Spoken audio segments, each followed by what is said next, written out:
You are listening to the weekly Dartscast. 1 hour 90. Hello and welcome to an episode of the weekly Dartscast, sponsored by Dartwolf. We're back after having last week off. I'm Alex Moss, and joining me as always, my co-host, Mr. Hang Tight, still the Darts Driver King, Burton, DeWitt. How are you doing? I'm doing all right. It's going to be a fun show because I've had absolutely no time to prepare. So let's just, I'll wing it. You'll make me look a fool. But I guess that's about the same as when I do have a chance to prepare. How are you, Alex? Yeah, no comment on that. I'm doing good, thank you. And if my mood changes during the show, that will be because I'm currently following the Ipswich Town Colchester United score, which at the moment Colchester are winning. So if they win, then my mood's going to carry on being good. If they lose, then this could be a fun episode. So enough of that. Let's get into the darts, and plenty to get to on the show. We're going to be talking a lot about the World Series coming up this weekend. A few of our guests as well going to be playing in it. But let's start with a look back at last week. The Pro Tour came back. We had 3 Players' Championship events, 3 different winners as well, and we'll work our way through last week's 3 different winners, starting with Nathan Aspinall. How impressed have you been with his comeback from injury? Yeah, you can't help but be impressed. And that was true even before this past week, where he won a title and came within a leg of winning a second one, because he's had just a really, really good year. He's won the title previously, made another final, made 3 other semifinals so far this year, leading up to this in the Players' Championship events, and has been almost every weekend putting in a deep run, or in this case, wasn't a weekend, it was a midweek event, but 2 deep runs across the 3 days. And he's played more matches as a result in the Players' Championship so far this year than all but a few other players. He's 5th. Only Damon Hedda, Luke Humphries, Rob Cross, and Dave Chisnell have managed to play in more matches, even though Nathan Aspinall, due to his injury, had to miss some of them. That's a really shows how impressive he has been, not just playing at a high standard, but getting results almost every single time out. That said, you think there's still a little bit more that he can give. He hasn't reached the same heights on television, and there's been some inconsistencies in his game. He absolutely could have put out Michael Van Gerwen in the World Match Play, but he disappeared for times in that match, came good when it seemed like all was lost. But had he been able to maintain that standard throughout the match, maybe he would have won, and maybe he would have won that second major title.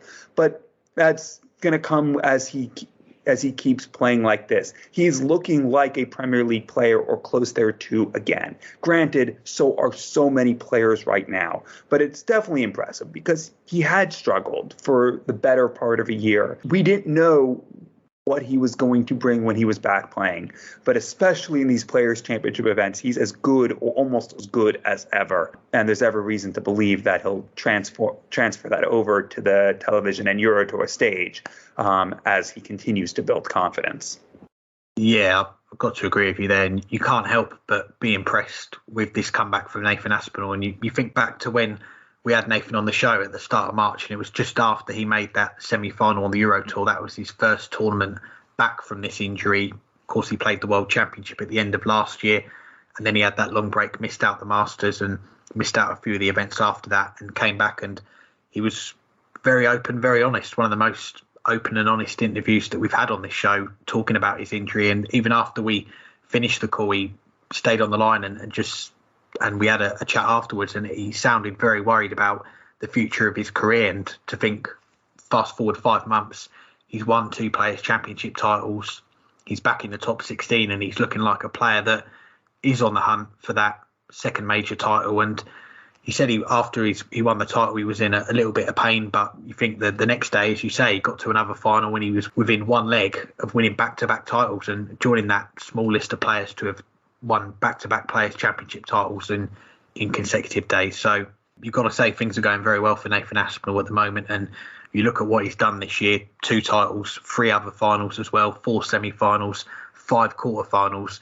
That's what you kind of expect, really, don't you, from a player like Nathan Aspinall, to be going on those deep runs. And I think getting those 2 titles, that is big for him to be back in the winners' enclosure. And you look back to 2021, okay, it wasn't the best year for him in terms of picking up ranking money. He did make the semi-finals of the Premier League, but he's already, I think he's around £10,000 off, matching what he picked up in prize money last year. And you think of all the big events that we've got at the end of this year to come, he's heading in the right direction, and someone that when we hear him on the commentary, the commentators, they'll say he never gives up. He's a fighter, and we've certainly seen that these last 5 months. He's someone that's never going to give in, and I think he's kind of got a newfound appreciation for the game, and not saying that he didn't appreciate it before, but coming so close to maybe missing out on his career and having to cut his career short has given him a bit more appreciation for the game, and he is someone that is playing with a lot of confidence, and he's going to come back after this break now, I think,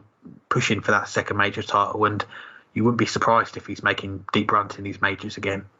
Well, the man who denied him 2 titles in 2 days was Keegan Brown, and it's fair to say it was a massively important title for his career, first in over 7 years. Could this be the spark, though, that the needle needs to push on again? Definitely could be, and you think of Keegan Brown, he's kind of been one of the forgotten men in darts the last couple of years, on the oche at least. Off the oche, we know he's done a lot of great work. We know he's been taking on extra shifts during the pandemic, helping out the NHS. That was his job away from darts. So he's been a busy man off the board. But you think of this year and last year in terms of the darts, it's not gone according to plan for him. And last year didn't pick up a lot of prize money. And coming into this year, the thought of Keegan Brown losing his tour card, that was a potential possibility for him. But getting that title is huge for him, and he's back in the world's top 64. He's in the spots for those 2 events at the end of the year, the Players' Championship finals, the World Championship. You'd probably expect him to be in both of those now, and the post-World Championship order of merit, he's in that top 64.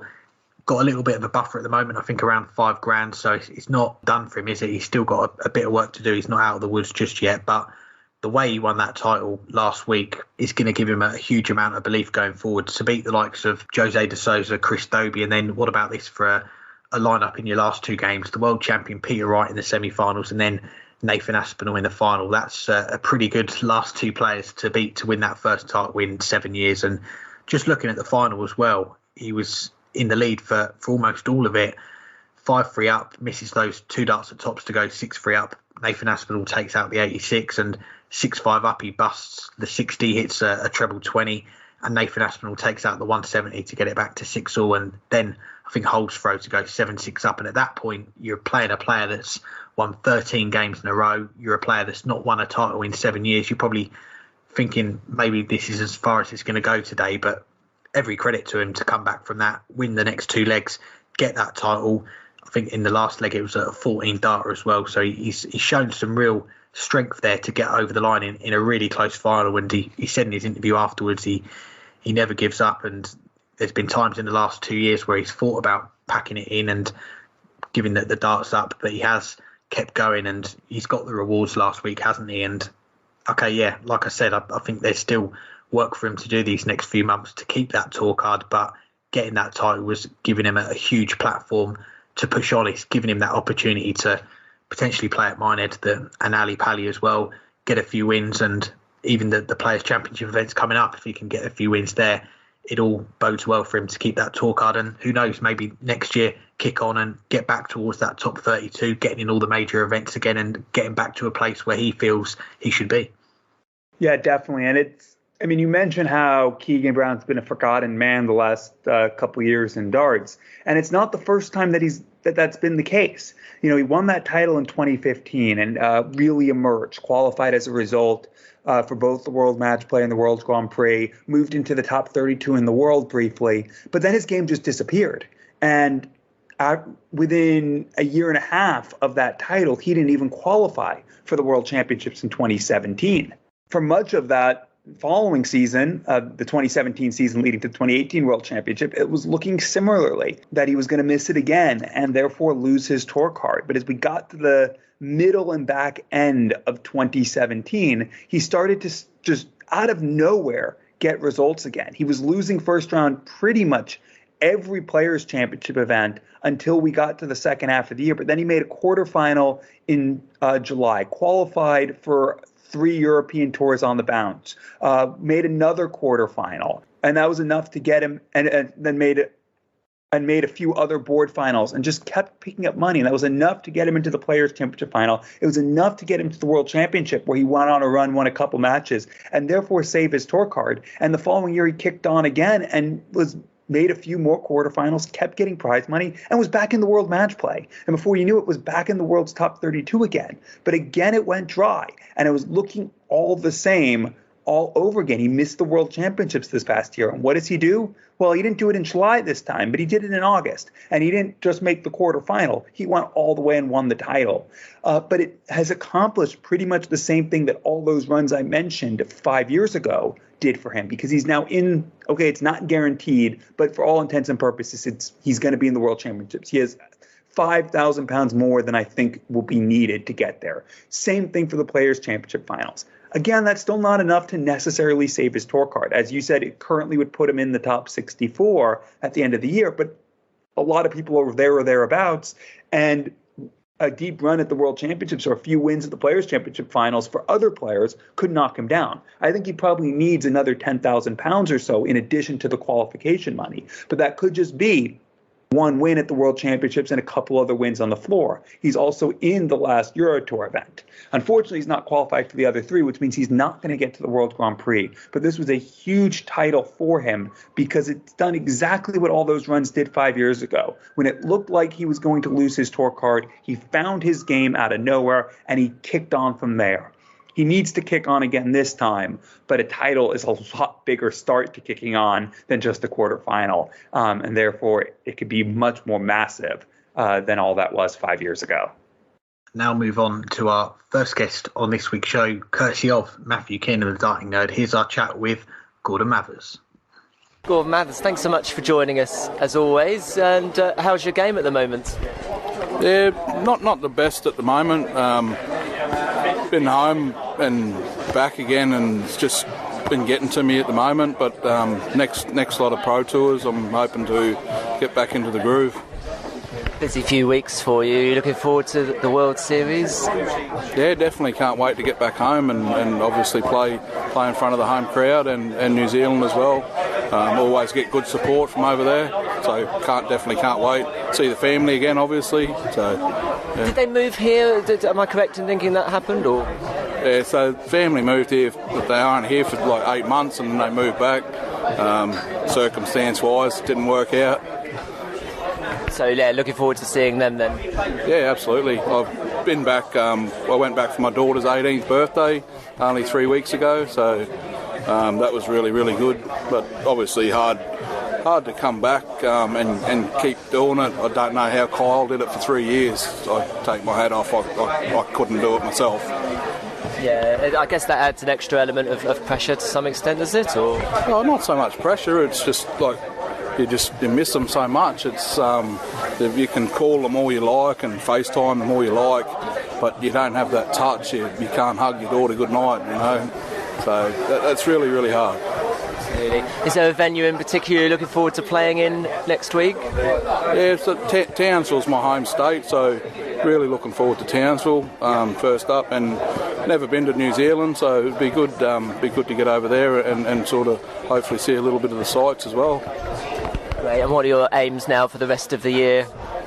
Yeah, so I still want to qualify. Obviously, we've got the Grand Prix may be out of my range, but we've got the Grand Slam, Players' Championships, and obviously the number one goal is the Worlds. So I'm still going to put in for the rest of the year, and hopefully results come my way. Yeah, you came through that qualifier in December last year, didn't you? So that was good.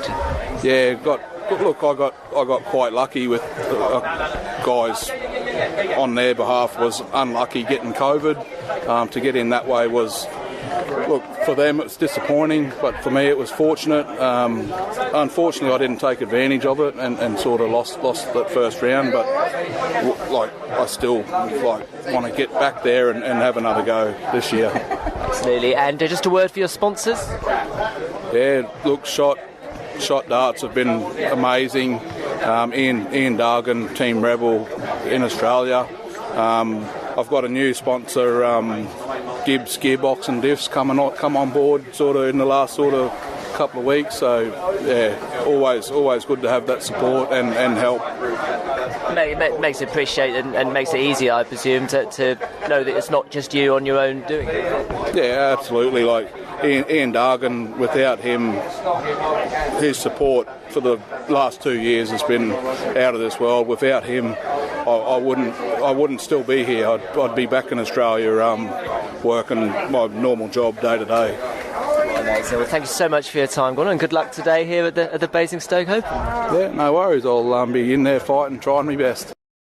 Thanks again to Gordon for joining us. Now it's time for everyone's favourite segment, the Rob Cross Appreciation Minute. Finishing up our look back at the 3 winners from last week's Pro Tour events. Rob Cross winning the final event. Where do you think Rob is right now when it comes to major contention, becoming a potential 5-hit wonder, and also getting back in the Premier League next year? Yeah, I guess for Rob Cross, those are two different questions because, as we learned last year, he can be a major winner and still not be in Premier League. So they are two separate questions. But I think people very often doubt or underestimate Rob Cross, and that's really been the case, other than in his first year, where the hype was so loud, especially as we got to the second half of the year. Early on, people thought, okay, maybe it's a flash in the pan. But as we got to the second half of the year, as he made the European final, as he made a couple Euro Tour finals, as he really asserted himself not just on the floor, but as an every event contender, people took notice. And in the end, he won the world title. But since then, he has very frequently been doubted. And there's been times where he has, for all intents and purposes, disappeared or saw his game struggle, most notably in 2020, when everyone didn't know what was going on in the world. And he had the added difficulty of, in the middle of a global pandemic, his manager stepping aside and leaving him to re-find his feet as a pro for the first time in the middle of a pandemic. And his game suffered as a result. But beyond that, he's still always been a contender.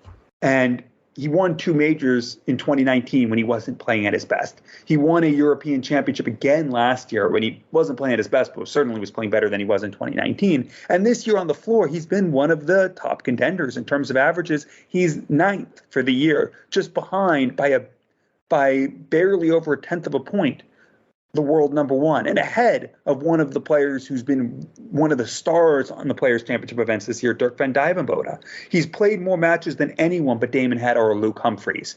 Granted, he tends to lose to Luke Humphries a lot, though not this past time. But that means he's been getting results, just like I said a few minutes ago about Nathan Aspinall.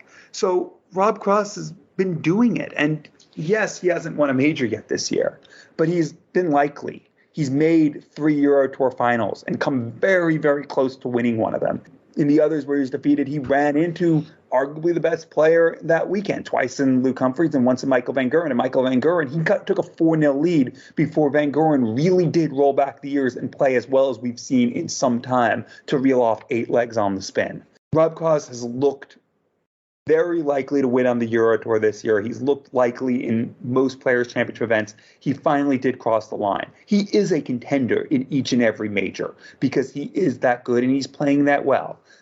As I said, for Nathan Aspinall, there are plenty of other people also there. And in order for him to be in Premier League contention, he probably has to win one of these majors or make a very deep run in multiple of them. He hasn't done that yet this year. But as far as major contention, he has been and is there. Premier League contention will come by getting those results in the majors. My answer to the question has to be he already is for one. And if he gets over that line, he'll be for the other. Yeah, I think that's a fair assessment. They kind of go hand in hand, don't they? You get the results in the majors, and more often than not, it will lead to a call up in the Premier League. Although, as you point out, last year Rob Cross won that European Championship, didn't get in the Premier League this year. And you look back at his record in the Premier League, this is the first year that he's not been in the Premier League since his first year with that tour card 2017. But when he did get in, he had the semi-finals, he had the final, and the last couple of years he did get relegated. And I think even last year he had the most points for a player to be relegated and the best goal differential as well. Won 3 games last year, but still wasn't enough for him to stay in and for that second phase. But I think, having that year out of the Premier League, it's probably done him some good, hasn't it? Because he's gone back to that schedule that he had that first year, 2017, on the tour and focusing on the European Tour events, playing the Players' Championship events, and then playing in all the other major events in the calendar as well. And winning a Players' Championship is something that he's probably felt was coming, and just a title in general because of how many deep runs he's had, a little bit like Nathan Aspinall, as I mentioned earlier. But looking at Rob's resume for the year, 7 quarterfinals, 2 semi-finals, 3 finals, all of those on the Euro Tour, and winning that title last week as well. So he's had a lot of good runs so far this year without getting that reward of a title at the end of it. But he's got this title, and again, he said in his interview afterwards, I'm enjoying my darts again. Is something that I always advocate at the end of each episode, is to enjoy your darts, and that's certainly what Rob Cross is doing at the moment. He's playing well, as we've said, top 10 in the Players' Championship averages, top 10 in the overall averages in the PDC this year. And I think, if he can transfer that into a title on the TV, maybe some deep runs, then he is going to be looking at the Premier League next year. And he's been maybe a little bit unfortunate that he didn't have that big run at the World Match Play, because he averaged 103 in that game against Jose de Souza, who averaged the same. And I think if he'd have played maybe any of the other players, he could have got through that last 16 and gone on a deep run. So it's a good place to be for Rob Cross at the moment. He's had that difficult time, as we've spoke about on the show before, 2020. 2021, he started to build back again, got a major title under his belt. And I think 2022, as we get into this second half of the year, he said all he wants to do is win, nothing less. The confidence is there. He's saying the right things. And I think we will see Rob Cross go in search for that 5th major title this year and at the end of the year. And maybe it could be the big one right at the end of it. He seems to be in a good place. And I think getting the title is a step in the right direction as well. Now, summer break for most of the players on tour, with the exception of those who will be going down under into New Zealand for the Trio World Series events. And we'll get to that in a second. But for those that are on a break, who do you think most needs a big last 3 to 4 months, particularly to save their tour card when the action resumes in September?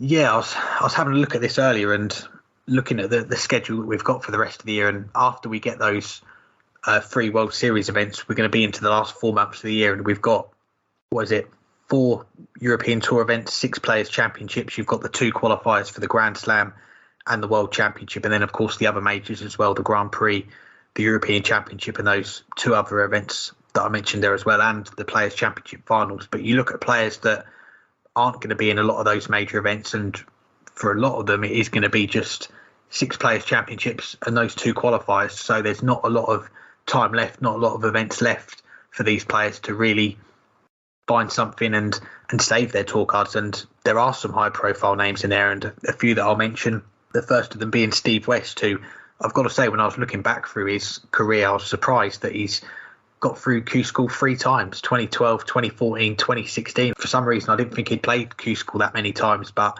he's played it 3 times, he's got through it 3 times, and I think outright each time as well. So I don't think he'll go to Q School if he does end up finishing outside the top 64 with any fears that he could get that tour card back again. But he's someone that's looking for a good end to the year to not have to go back to Q School. And another player, Jeffrey Desvan, down to 50th in the rankings at the moment, but a player that played in a lot of the major events in 2020, I think 6 out of the 7. So he's money's going to be dropping off his ranking that for the most part he's not going to be able to defend. So he's someone that is in need of a big end to the year, and I think last year only pocketed $8,000 in ranking money, so he's really up against it this year. Okay, he's doubled that this year, $18,000, so more than doubled that already this year, but he's not far off the Ali Pali spots. But he's someone that is going to need something in these last few months to keep that tour card, and someone that I've rated very highly for a long time now, and we have seen him have some big successes, so he's someone to keep an eye out on.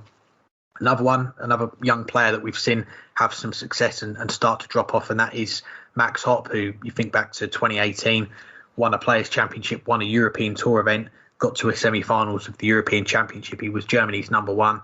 Fast forward to now, and he's Germany's number 4, and he's looking like losing his tour card. And I know he's someone that's tinkered with his throw a little bit, his style, his darts, and just seems to not be going well for him at the moment. So again, someone that needs to find something in the last few months of the year. Another player I'll give a mention to, and who would have thought it? You go back to 2 years ago, this time, the end of August 2020, and someone that was in such a good bit of form, Glenn Durrant. And I was looking back at that 2020 Premier League that he'd go on to win, and we were all looking forward to the return of the Premier League after that long break due to the pandemic, we were going to see it behind closed doors, the blocks of Premier League nights. And you look at the run that Glenn Durrant had when it came back, and what was it, 102, 104, 106, 98, 97, 102, all those averages in consecutive nights. And that was 2 draws against Peter Wright, Gary Anderson, wins against Michael Van Gogh, Rob Cross Going, Price Dale Gurney. And at that point, we were saying Glenn Durrant, if he's not the best player in the world, he's not far off, is he? And fast forward to now, and it's just spiraled out of control, hasn't it? You think back to 2020, he was averaging for the year just under 96. Last year, 85.5, and now it's down to 81. You can't really think of many examples of players that have had such a big drop in the averages and their standard in such a short space of time. And got to say credit to him for continuing to play as well. And the interview that Keegan Brown gave after he won his title, Dan mentioned that his manager and Glenn Durrant were mucking around in the background. So it's good to see Glenn has still got that sense of humour that we love. But it will be interesting to see if he does go on to lose his tour card. Will he go to Q School and try and get it back? And Glenn's always been so good to us, hasn't he? When we've done this show, he's always been good for a chat, and it would be good to get him on. I mean, talk about these last couple of years, where he feels he's at the moment and what's gone wrong. So maybe we'll try and get Glenn on at some point before the end of the year. But yeah, someone that a couple of years ago was in contention, in the mix as the best player in the world, and now it's looking like he's going to be going to Q School next year. Yeah, and I mean, I think it is unprecedented, the loss of form that Glenn has had. I mean, there's been plenty of players who have lost form, but just the speed at which he had, and the just how much he's lost his form is almost unprecedented. But a few of those other players you mentioned have had similar, if less pronounced, most notably Jeffrey Desvan. And of the ones you mentioned, the one who probably has the least to do, but still has a lot to do to save his card, is Desvan. And that's because of how little he did last year. But right now, he's barely over 1,000 pounds out of the World Championship picture. And if he can get in the World Championships, that at least gives him a fighting chance. It still would probably mean he'll have to win a few matches at the World Championships, but that's been done before. He's not that far dissimilar from a position that someone like Devin Peterson was in a few years ago. And all it takes is getting hot at the right time, maybe getting a little lucky with the draw, and getting those wins out. Because, you know, if you go on a deep run, that could be 30 or 50,000 pounds, and that might just be enough for him to save his card. And he's a player who certainly has given flashes that he can do that, and a few years ago was doing that routinely. So there's still that possibility, but it's a lot to do. But there are a few players who need a big last few months, but have less to do it. Jeff Smith right now is just outside the World Championship picture, and he's just outside the tour card picture. He probably needs to win another 20,000 pounds to save his card when it's all said and done, but getting to the World Championships and winning a match would be almost all of that. I figure that he needs maybe another 6,000 pounds to go to the World Championships. Well, add 15,000, assuming it's the same prize money as last year, which is a win at the World Championships, to that. That would save his tour card, and that's doable. And there's been some signs that he's coming back into form, and he's had probably as difficult, if not more difficult, of a run the last couple of years of anyone. When you factor in having to travel across the world, a third of the way across the world during COVID restrictions, that has left him with a lot to do and a lot of struggles. But he's still there with a chance, and if he can get to the Worlds and save his tour card, he'll be in good position next year without as much to defend. But there's a few others. Andy Bolton is just outside as well right now, outside the World Championship spots, and is just outside the tour card spots. He's in that similar position, maybe with a little bit more to do than Jeff Smith.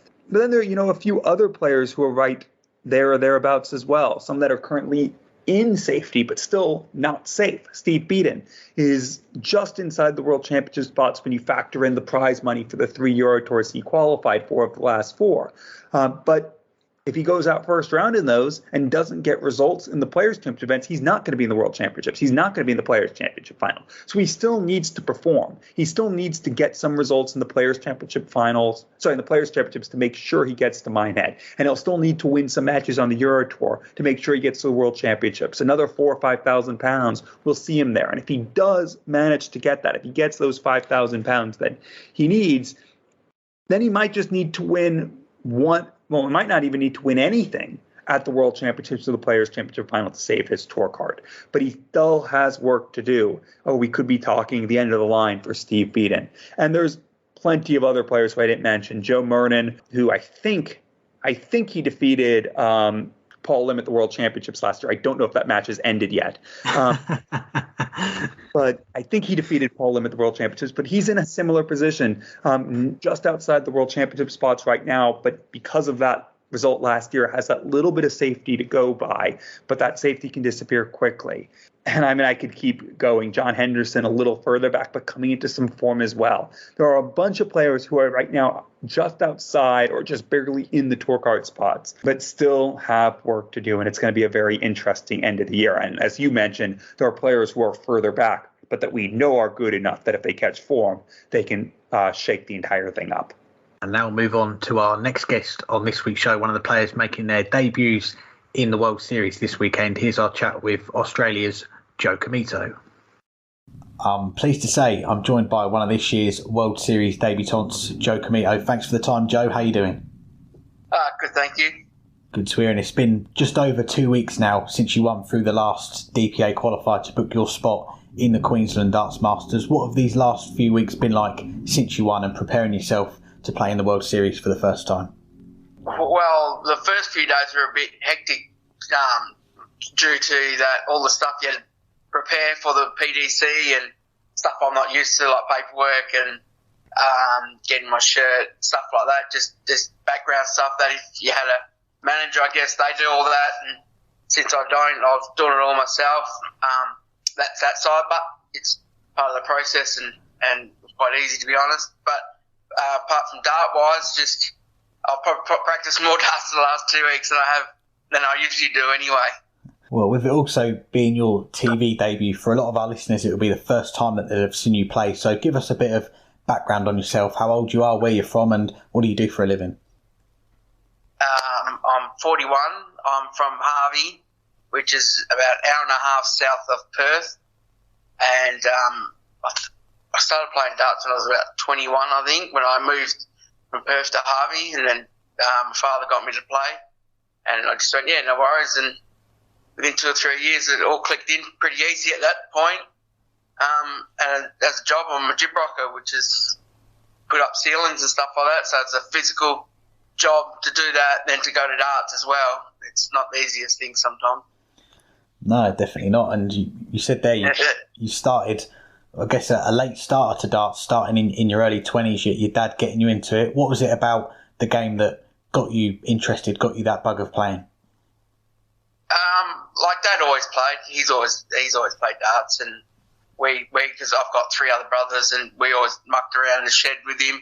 And I just moved back, and he needed a player one time, and like anything, we're a pretty competitive family, and from the start, I was actually half decent at it. So once you start going good straight up, it was just an easy thing to get into, pretty much. Well, you mentioned there that you were half decent at it. I was looking through your records. 2005, you won the Australian Masters. A year later, you lost out to Simon Whitlock in the Australian Grandmasters final. What are your memories of those runs? It was probably one of my second tournament I went to, and Graham Hunt, he was in our stateside at that time, and he's the one that actually said to me, come to Melbourne with me, we'll play in the doubles.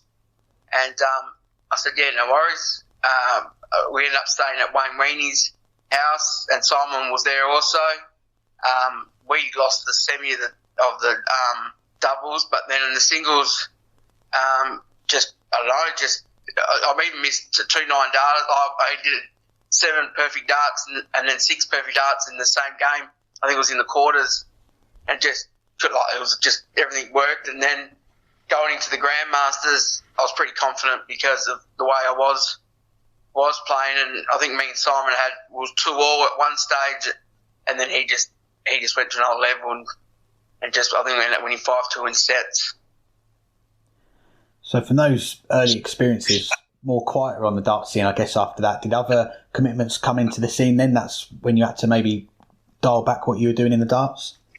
Pretty much. I made a few other state teams, which is what we do here, and life in general, and just actually got to a point where I was quite content with what I'd done. I didn't think I was going to do that, what I achieved, and it probably wasn't until about 14 months ago something else stirred me up a little bit, if that's the right word, and got back into it. If you asked me 14 months ago, would I be doing this?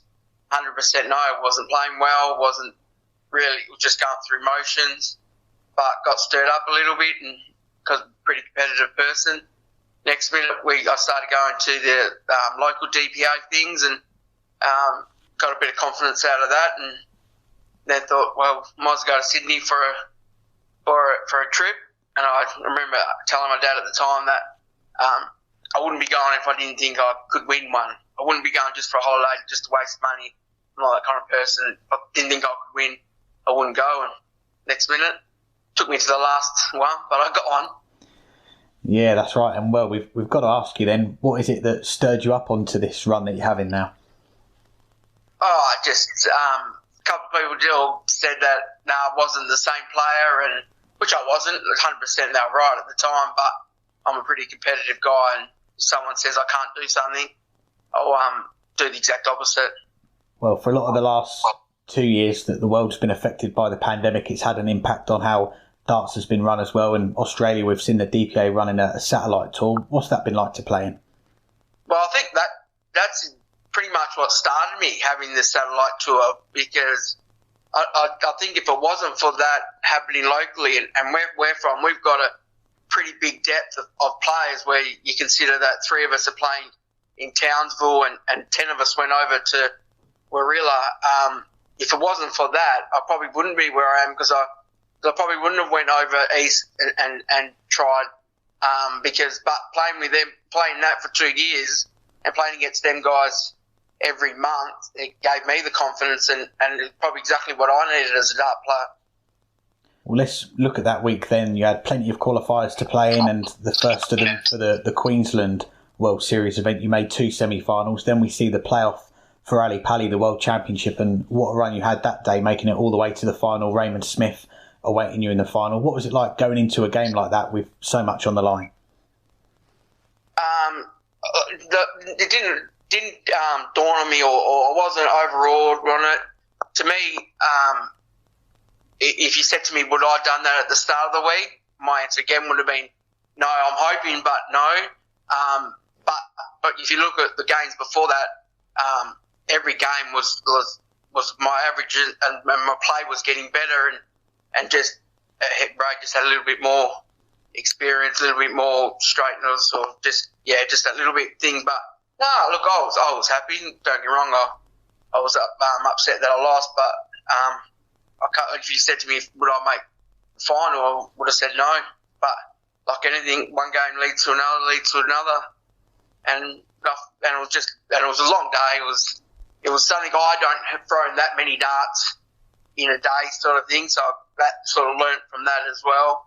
But no, I was more than happy with what I did, even though I did lose the final. Yeah, we had Raymond on the show a few weeks ago, and we spoke about his run to winning that qualifier, and we said even in the final 3-0 in sets, it looked like a one-sided scoreline, but 2 of the sets went 3-2, the other one went 3-1, so it was a lot closer than it looked like on paper. So coming out of a game like that, how did you feel going into the rest of the qualifiers?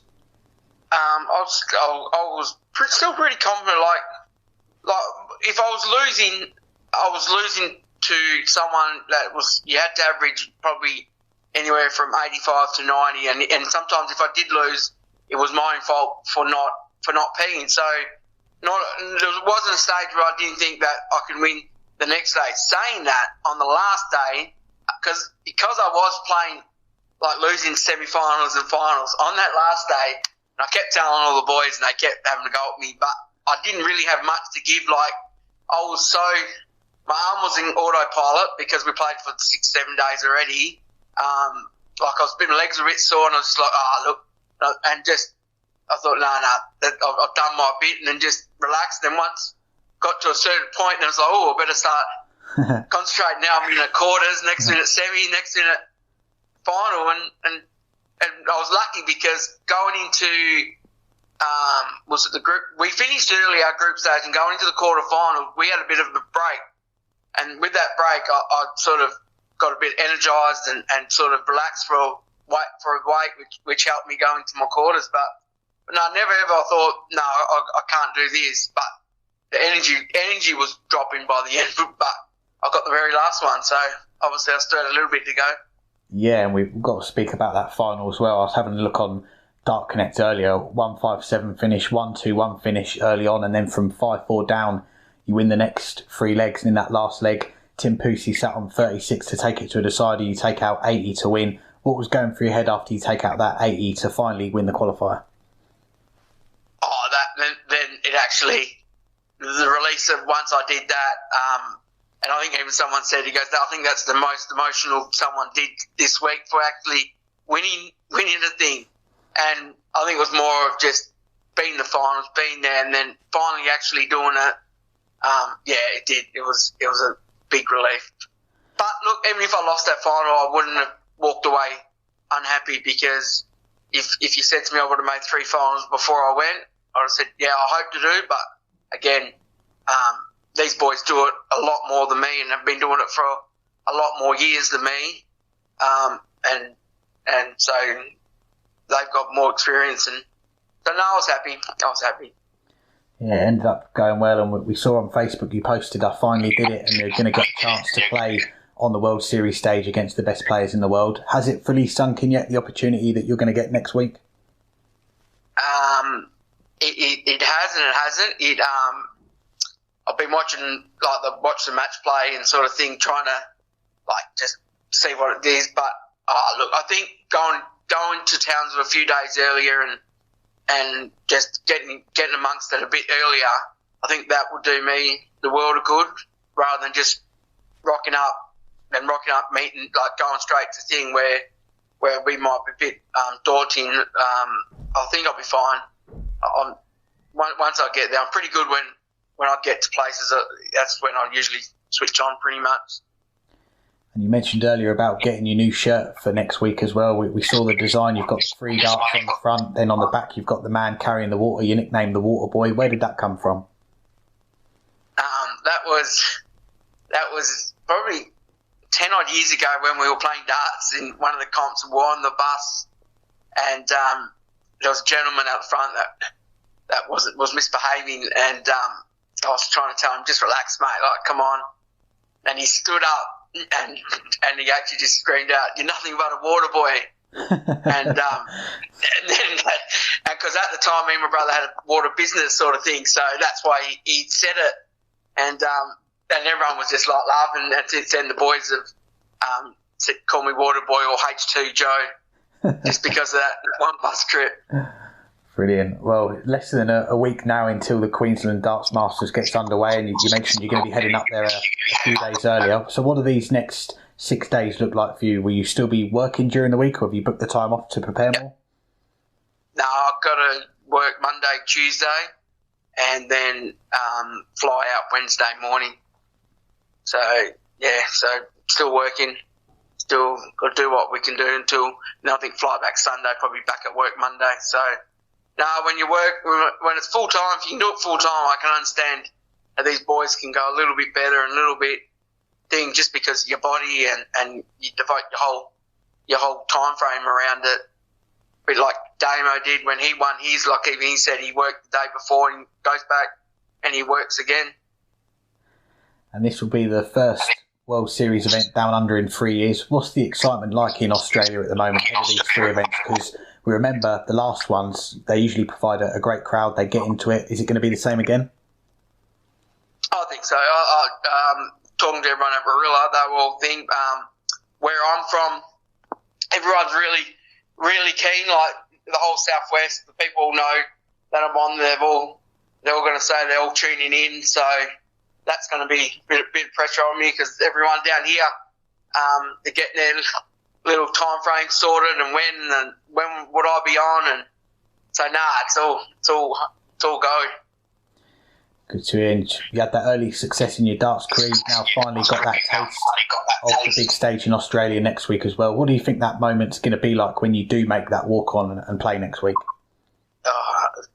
I've said to myself, enjoy that part, enjoy the walk on, enjoy when you turn around. But once I turn back to the dartboard, then it's like switching on again. That's enjoy the first bit, but then you get over it, and then you start concentrating. You can't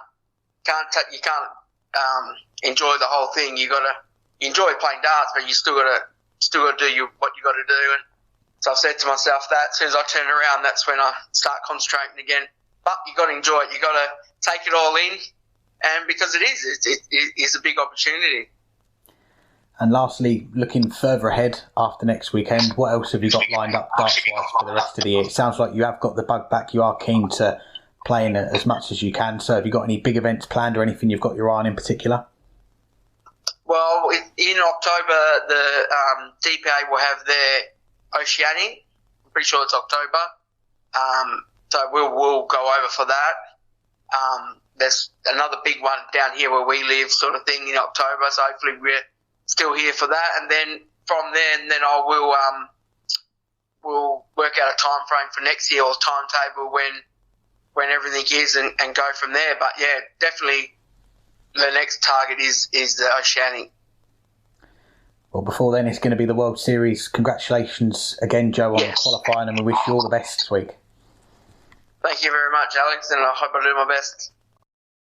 Thanks again to Joe for joining us. Now then, on to the World Series, and the World Series back down under for the first time in 3 years. What are you most looking forward to about this triple header of events coming up? Well, I know what you were most looking forward to, and that was the full-time whistle, so congratulations. Thank you very much. Big Derby win over Ipswich. But what am I most looking forward to? Well, it's the return of the World Series. I mean, yes, it is a World Series, but the key events, at least in my eye, are the trio of events, each Northern Hemisphere summer, Southern Hemisphere winter, in Australia and New Zealand.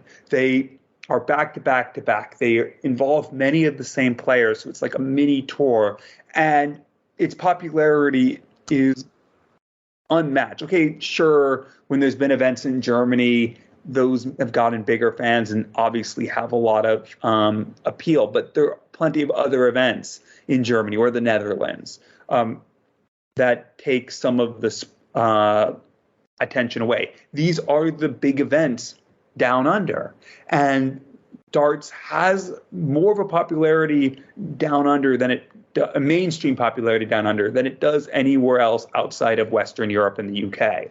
And that accounts for something. And it means that there's going to be media coverage. There's going to be that feeling that these players are celebrities in Australia, where they might not be in the events that take place in the United States or some other places where the World Series has gone before. And to see that atmosphere again for the first time now in 3 years, because 2019 was the last time that these events took place, is going to really be something to behold. And it's going to make them all the more important than they otherwise be. But there's also the added thing that these are the events where local players have done the best in, because, well, the system down in Australia for a very long time has been a very good system at promoting quality players. I mean, we've talked about Simon Whitlock and Paul Nicholson over in the PDC, but even before that, Tony David for a while was arguably one of the 2 or 3 best players in the world for a good couple years. And that's why he won the World Masters. He won the BDO World Championships and was averaging north of a ton very often in those. And that's because of how good the system for so long has been in Australia and to a lesser extent New Zealand. And that's why the late Kyle Anderson has won a title here. It's why Damon Hedda has won a title in this. Corey Cadby, of course, making a final. And plenty of other players have come and been competitive and won matches, and they weren't all that big of an upset when they do, because of how good the system is down under in preparing players for these events. And it's been a few years, and some of the players here we haven't seen in a while, but I want to see what they can bring, because if they're able to get into this field, they're obviously a very quality player. And I don't say that to diminish some of the other locations. And we've seen the vast improvement in the North American players recently. We've seen the Nordic and Baltic players obviously do well and improve, and that will continue as the Nordic Tour gets back up to its best. And if the World Series ever goes back to Asia and the PDC is able to really fully restart the PDC Asia Tour, we might see a similar thing develop there. But it hasn't been yet to that same level as in Australia and New Zealand. That's what makes those two things combined, or what makes these trio events so special and the highlight of the World Series calendar. Yeah, can't argue with that. And for me, the World Series, okay, we've just had that World Series event in Madison Square Garden in New York, the US Darts Masters, and think back to that a few months ago, that had a lot of hype behind it. A lot of people were looking forward to it, and for good reason as well, because that is an event that we've been waiting for a long time. But for me, when I think of the World Series, one of the first things I think of is this triple header in Australia and New Zealand, and we're going to come on to it in our next topic, talking about our favourite moments. But you think back to the World Series, and a lot of them, the favourite moments, they did happen in these World Series events down under. You think of Kyle Anderson, Damon Heta winning those titles. You think of some of the upsets that we've seen in the past. Warren Parry against Michael Van Gerwen, what was he, 5-0, 5-1 down, came back and won that 6-5. Tick Bridge as well, beating, I think it was it Raymond van Barneveld or James Wade? That was a few years ago. And Corey Cadby, that was when he burst onto the scene in the World Series, and a lot of people stood up and took notice of this young player that wasn't scared of anyone. And that's one of the things I'm looking forward to, is could we see a potential new star emerge from these three events? And you think we've got players that are going to be playing in, I think, all three of the events. You've got some that are going to be playing in two, some that are going to be playing in one of them. But for the first time in 3 years, they've got this opportunity to play one of the big names in the game on that stage in front of a home crowd in Australia or New Zealand. So I think that's probably the main thing I'm looking forward to about these three events, is seeing the likes of Bailey Marsh, who we're going to hear from in a moment, just 20 years old, and Joe Comito, a little bit older, but someone that had success early on in his career, took a break and come back, and now he's got this opportunity as well. So for me, seeing those players, it's going to be interesting to see how they cope with the stage. And what about the World Cup champions themselves? Simon Whitlock, Damon Heta, getting that homecoming after winning the World Cup for Australia is going to be nice to see. And just touching lastly on the players that are the PDC representatives, and I was just doing a quick head count. I think 5 of the 8 haven't played in these World Series events in Australia or New Zealand before, so that's a new experience for a lot of them. And one of them, Dimitri Van den Berg, got the late call up after Peter Wright pulled out. He's won the last 2 World Series events. Could he become just the 3rd player to win 3 World Series events in a row? He's certainly playing well enough to do that. Michael Van Gerwen, he's going to be in these events. He's just won the World Match Play. And then you look at some other players as well that haven't won a title on TV so far this year. Gerwyn Price, Johnny Clayton. Could they maybe get off the mark in terms of TV events and pick up one of these titles over the next 3 weeks? And that give them a bit of confidence going into the rest of the year. So, yeah, there's plenty of talking points going into it. But for me, I think the main thing is seeing this local talent and seeing how they cope on that big stage. So not including World Series finals, there's been 45 World Series events to date, which means there's been even more than that in terms of number of memories and moments from the World Series. To get us in the mood for the weekend, what are your all-time favorite moments from the World Series? Well, the one that I always go to, and I think I might have said it on the show before, but I'm going to take you back to 2015, the very early days of the World Series, Japan, and an event that I don't think we saw after that first year, but we did see it in 2015. And the one moment that I always think of when I think of the World Series, it is that game between Peter Wright and Michael Van Gerwen, locked at 7 legs all. Van Gerwen's waiting on 44. Peter Wright has 141 left to win the game in the decider. And Stuart Pipe, one of the best calls I think he's ever done in darts, the whispering treble 19, shouting for the double 12 and it going in. And Peter Wright, that was his first win over Michael Van Gerwen on TV, and he was in tears afterwards. Of course, he's gone on to have a lot more wins against Michael in even bigger events than that one. But at the time, that was such a huge win for him. And I remember chatting to Peter at the end of that year when I went round his house for a chat and to get a hiding at darts. But he said, when we talked about that event, he said he had a plan for each game that day. But when he got to the final against Phil Taylor, he was up there playing on stage and his words, he said he didn't realise he was playing in the final until he was 7-1, 7-2 down, and then he started reeling off those big finishes, got it back to 7-0, and Phil getting that decided. But yeah, they're the ones that really stick out for me. Another one as well, a couple of years later, the Dubai World Series event we saw in 2017, Gary Anderson, Michael van Gerwen defying logic, both averaging 110 in that final. Of course, that event was played outdoors, and whenever I'm fortunate enough to get the chance to go away on holiday and the dartboard comes out, there's a bit of wind going around and people are complaining about the darts not going where they're supposed to, and I just say, did you not watch the 2017 Dubai Masters final when Gary Anderson and Michael van Gerwen both averaged 110? And they look at me a bit funny, but that was a really good game, and if you've not watched it before, do go and find it on YouTube. It's definitely worth a watch. So for me, they're the two that really stick out, two very special moments for different reasons. Yes, and I'll add that even though I said I excluded the World Series finals, I actually had included those in my count.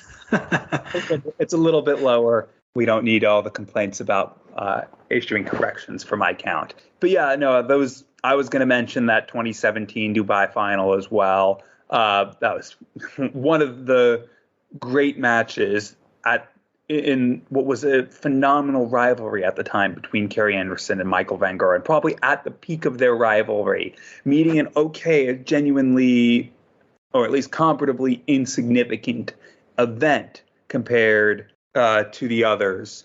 They both were playing at their best. And one of the few times after a match where Michael van Gerwen didn't say that he was off his game or something like that. He just had to acknowledge that Gary Anderson beat him in a match where both of them just played out of their skin. But there are a couple others that stand out. Obviously, the German Masters final in 2018, where that entire tournament in front of a record crowd, where Mensur Suljovic goes on to win his only World Series title, at least to date. And based on current form, you probably will think the only one he will win, beating Dimitri Vandenberg in the final. Obviously, Dimitri has since gone on to win a couple this past year, and Lord knows how many more he might win the way he's playing now. But that was a big moment for darts, being able to get that event in front of 20,000 or so people. Well, probably something we won't forget as a result. But the number one moment, at least to me, has to be the 2017 Auckland Darts Masters final, where in an all-Australian final, Kyle Anderson defeated Corey Cadby. But even going back before that, they drew the top two seeds in the first round. Kyle knocked out Gary Anderson, averaging north than a ton in that match. Corey knocking out Peter Wright. And they continued from there. Kyle beating the Aussie number one, and at the time really showing that he might be the best Australian player in darts by beating Simon Whitlock in a last leg decider, beating James Wade then in the semifinals, Corey Cadby beating Michael Smith, who was looking the part that weekend, then beating Phil Taylor in Phil Taylor's final tournament in New Zealand, and one of his final tournaments as a professional darts player. And then that final where Kyle took out 68 with Corey waiting on 60 in the final to lift the title. Okay, it wasn't in Australia, it was in New Zealand, but he was as much a hometown title as any event would have been for him. And to win that title, what we didn't know at the time, but would be his last PDC title, was a moment that I'll never forget. And I remember watching it very early in the morning my time. I didn't wake up for the beginning of the match, but I did wake up and catch the last 5 or 6 legs of that final because of the huge time difference to Houston, where I was living at the time. And it's obviously even bigger in retrospect now that Kyle's not with us. But at the time, you knew it was an important moment for him in his career. And it put him in the conversation for the Premier League, and a conversation that would have become more than just a conversation had any of those two darts at double gone in against Michael van Gerwen in the semifinals of the European Championship. I'm not saying the final would have gotten him into the Premier League, but it would have given him a chance, and he would have had every chance to lift the title in that final and get himself in. But it was really the peak of Kyle's career, and I think the peak of the World Series history, at least that Dubai final aside, because it was the first time we saw one of the regional qualifiers, even if it was a PDC tour card holder and a top 32 player in the world, lift a title. some special moments, and hopefully we'll see some more over these next few weeks. Well, let's get to our final guest on this week's show, another of the debutants in the World Series this weekend. Here's our chat with Bailey Marsh. I'm pleased to say I'm joined by one of this year's World Series debutants, Bailey Marsh. Thanks for the time, Bailey. How you doing? Yeah, not bad. A bit tired, but we'll get there. Well, we're talking just 3 days now from the Queensland Darts Masters, your first taste of playing in the World Series. How are you feeling now as the days tick down to that big day?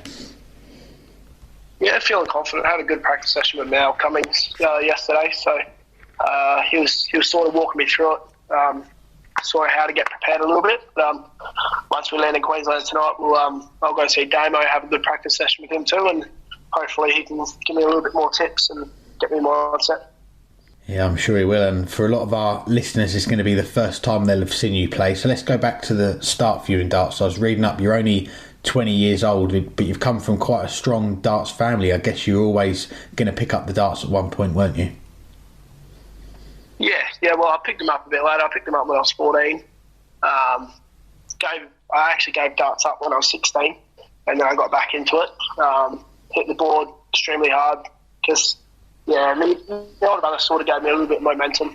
I was always on the board with him, and then one day I was like, I'm not going to be second, I'm going to be the best. So they're getting better, and they can only go up from now. So from 16 picking the darts up again, have you been constantly playing since then?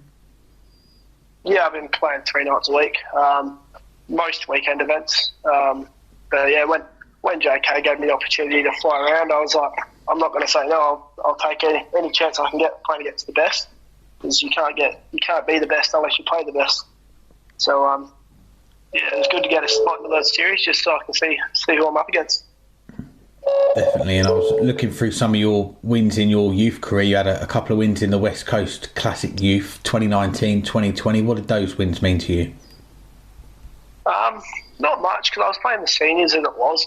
They were competition, but they weren't what I wanted to be. So I was still winning on a 22 per dart, which wasn't the best. But then I was playing from the morning to the afternoon in the men's, so I was getting pumped. So that just wanted me to. I was hungry for a win, and then I think last year I won my first men's singles out of, I think it was about 80 players. So and that gave me the urge to start playing against the best in the DPA, and it's proven as well. So I'm hoping to keep it up for the next year or so and go harder again. Well, 2020 we saw the world shut down with the pandemic, and I often saw your name appear in live streams playing online darts. Did that keep your interest up playing during that time? Yeah, it did. Well, I played Luke once or twice. He destroyed me. So I was sort of thriving off that to get better and play better, play more consistently. And when the pandemic hit, that gave me a sort of little bit of a chance to hit the board more often. So I've done that, and then I went berserk. Yeah, I was going to mention that game with Luke. That was one of the games I remember being seen and advertised you against Luke Littler, billed as a match between two of the future stars in the game. Luke's a little younger than you, but what was it like playing him? Yeah, it was different. It was a real quick throw. He can turn it on and off when he wants to. I can't really do that. Once I'm off. So, but yeah, he is the future darts. If he keeps going as it is now, he'll be unstoppable. Since then, we've seen the DPA bring in the Satellite Tour, and you've caught the eye on that, winning several events. I think last year you won 2 on the same weekend. How much confidence did those results give you? They gave me a lot, especially playing Tim Husey, Kohar, Loz Ryder. You got the best names in darts in Australia. When you got to play them week in and week out, you can't lack off. You have to be on every leg, every shot. So when you're playing them every week, you know what you're up against. So that gives you a little bit of confidence beating them in the bubbles. But when you play other people around the states and stuff, your mindset's sort of a bit different, but it doesn't really change. You know that you got to win, and that's all you have to do. Well, those results, they put you as a seed for those 2 Ali Pali qualifiers we had at the end of last year, the Oceanic Masters, the Satellite finals as well. Starting with the Oceanic Masters, what a run you had getting to the final, beating Raymond Smith in the semi-finals, just falling short to his son Kai in the final, despite averaging 96 in that final. So what were the main emotions after that event, coming so close, or did you take more positives than anything else? It was a long day. I got to the venue at 8 o'clock in the morning. I didn't start playing the final till 11:30 at night. Wow. So it was a big day. I was mentally drained. Physically, I wasn't that bad, but mentally, I was gone. But JK was just getting me as much rest as I could because they were going to play the final straight after I finished playing Raymond. So I was like, no, I'm getting 10 minutes here. Took a walk, had a breather. I gave it my best, but it just wasn't enough. Kai played absolutely brilliant in that final, loading in as many 180s as he could. So I look back at it, it was a good run. I was 5-1 down against James Bailey. I came back to win 6-5. Raymond, I played well, and then I just fell short in the last leg. So hopefully this year I can do one step better, and hopefully I'll be in Ali Pali. Definitely. And as we turned the page on 2021, what were your main goals darts-wise heading into this year? Was it the focus on the World Series, that coming back, getting a spot in that? Was it Ali Pali, or was it something else?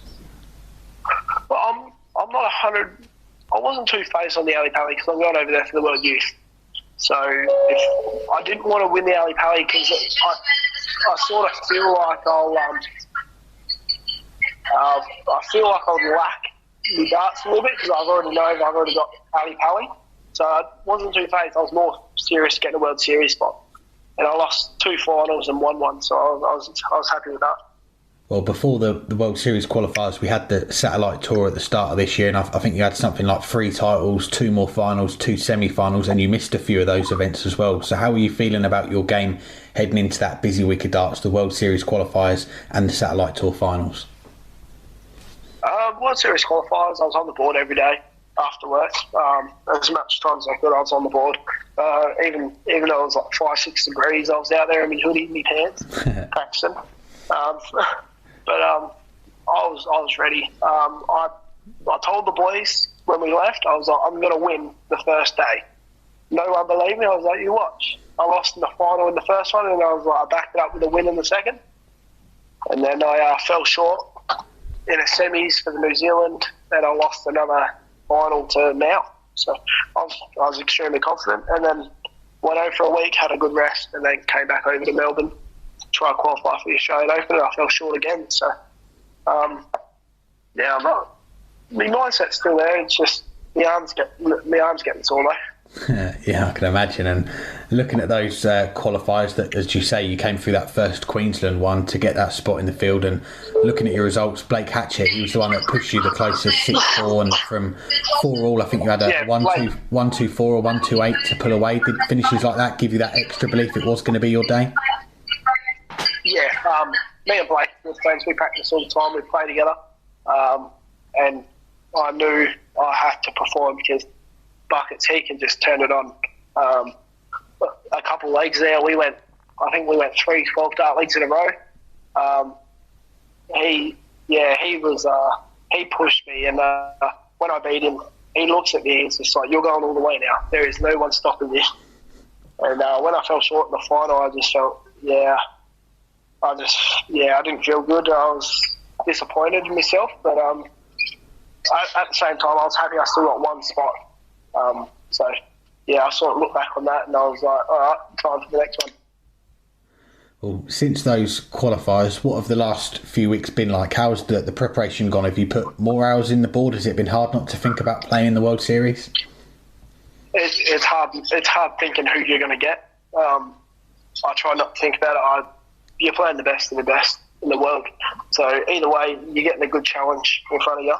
But the way I think about it, you go on there you didn't get handed the spot. You have to work for it as it is. So, I'll go there, do my best, and as soon as I get one leg on the board, it will.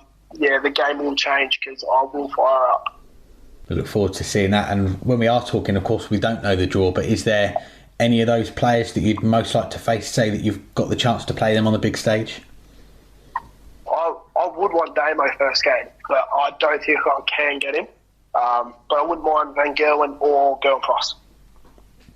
That would be good. And what's the support going to be like for you this weekend? Have you got a lot of family and friends going with you to support you on the night? Nah, from Perth to Queensland, it's a big trip and it's not cheap. So the family will be back home watching it on TV, but I've got the missus coming over. So I have some support, but I won't have much. But the crowd will be there anyway. So yeah, it'll be good. Definitely. And lastly, before we let you go, of course, all the focus will be on this weekend. But beyond, what else have you got lined up darts-wise for the rest of the year? Any big events you've got running? No, I'll just get me mind set for the World Youth after this. So I'll have about a month off. So I'll still play my league nights, have a month rest from any big events, and go hard in the World Youth. That'll be a good taste of coming over here to the UK, the World Youth. What have you got any future goals for darts? Would you maybe like to follow in the footsteps of Damon Heta and come over?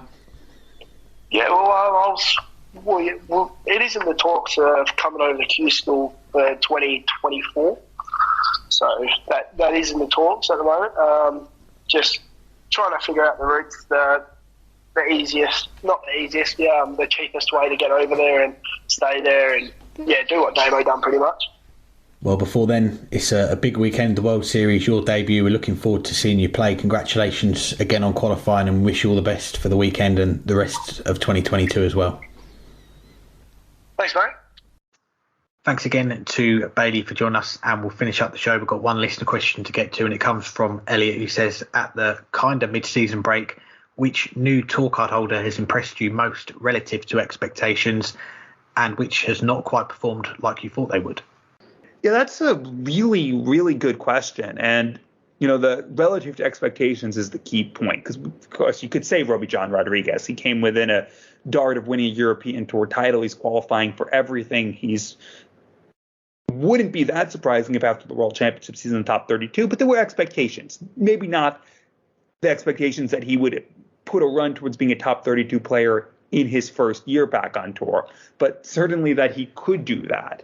And therefore he can't be the answer. But Jim Williams is a former world finalist in the BDO, but to win a title so quickly, I think exceeded his expectations. Danny Jansen hasn't done much other than winning his title, but did win a title. So I think, both of those have to get a nod for having won the title. But I think most of the other players who've been doing well, we'd expect them to have. Matt Campbell, we expect him to have a good year, and he's made a final. He's looked likely other times this year. John O'Shea, maybe he's exceeded it to a decent extent, making a final, looking safe for the World Championships. But still, there were some expectations. He was a major champion just a few years ago in the BDO. At the other end of the question, who has been underachieving? I think Ted Evans, if he counts as a new tour card holder, winning back his card, but he just made it to a semifinal and probably should have made it to a final, and it's starting to come into form. Some other players who are coming into form further down. Ricardo Pietreko is starting to play well recently. Sean Wilkinson had a great week. There weren't many expectations on him, but he's now starting to find some form. The only one who I think really had expectations who hasn't met him, and maybe there's two, are Rusty Jake Rodriguez and Bradley Brooks, but they're young, and I still think that there's time in their season for them to up their game. I think especially Rusty has been a little bit unfortunate so far this year. So I think that second half of the question is a little difficult because I don't think any of them have really struggled all that much, but those are the two I'll say I would have thought would have done a little bit more so far, but there is still plenty of time for them. Good picks there, and it's a fair point you make there about Robbie John Rodriguez, but I think he has probably done more than we expected. Getting into the world match play in your first year with a new tour card, not many players can say they've done that. And I think for me, he has probably gone a little bit past my expectations already this year. And as you say, someone that is pushing towards that top 32 maybe by the end of the year after the World Championships. But away from him, I think, a few players that you mentioned there. For me, I probably would go with Danny Jansen. And it's been a bit of all or nothing really for him, hasn't it? He's won the title, had a few good performances elsewhere, I think on the Euro Tour as well, but that title did kind of come out of nowhere, and that's something that we didn't expect from him so soon. So for me, I probably will go with Danny Jansen, but few of the other players that you mentioned there as well. And I'll give a shout out as well to Sean Wilkinson, who got to his first quarterfinal last week, beat Rob Cross. He had a win over Barney as well last week, so he's starting to find his stride as well. And I remember the chat that he had on our show with Matthew Kiernan, someone that was just so excited to have that tour card, and someone that out of all the new tour card holders, you'd probably put him as the most unknown quantity, really. And yeah, he's starting to find his feet. So for me, I'd probably put Danny Jansen in there, and Sean Wilkinson starting to show what he can do as well. And on the other side of things as well, I think Rusty Jake Rodriguez would be the answer for me on that one. Someone that had such a good year last year, didn't he? Not just on the Challenge Tour, which is how he got his tour card, didn't go through Q School, but got to and that got him in the Grand Slam, but also the Pro Tour as well, how well he played on the Pro Tour last year, and that got him in the Players Championship finals, the World Championship. He had a win on his debut as well. And okay, you look at the averages this year on the Players Championships, this 91.76, last year 92.29, so it's not been a huge drop in terms of the averages, but it has been enough for him not to have got enough results like we've seen last year. And the other player I'll mention as well, and it's kind of strange saying his name because he is in a spot at the moment for the World Championship via the Pro Tour. He is in the last spot just, but I'm going to go with Scott Waite, someone that was a little bit of a surprise to see him lose his tour card at the end of last year, got it back at Q School. His average has dropped a point since last year in the Players Championships, and for me, a two-time world champion, I think he's someone that we've seen in his first run with the tour card. He is capable of a lot more, so I'm probably saying Scott Waite is someone that I expect to see maybe do a little bit better than he's done so far. Anything else for this week? As always, we've got to say big thank you to our guests for joining us, to Gordon for his time with Matthew, and big thank you to Joe and Bailey for their time as well. Thank you to our sponsor, Dartwolf. If you want more Dynamite Darts content, head on over to dartwolf.tv. Give Dartwolf a follow on Twitter at Dartwolf180. Thank you to our listeners, of course, for their support. And we appreciate all the support every single week. So thanks very much for that. And as always, end up saying at the end of my outro, enjoy the darts. Indeed. And enjoy the darts at a different hour than you would normally enjoy them as the World Series events continue or resume this week in Australia and New Zealand. For those of you who don't want to get up at those obscure hours, you'll have to hang tight because in a few weeks, the Pro Tour will continue with a trio of Euro Tour events. But let us know if there's anything you want us to discuss. There's more time for us to hit some ground or cover some ground that we otherwise wouldn't because there's no Pro Tour for the next month. And maybe that'll be a good excuse for us to start to talk a little bit about the WDF, which we haven't in a while, as they prepare for their World Championships and other events at the back end of the year, and anything else going on in the world of darts. So until then, hang tight, enjoy the darts if you can, and we'll be back probably next week to continue our zooming through the summer.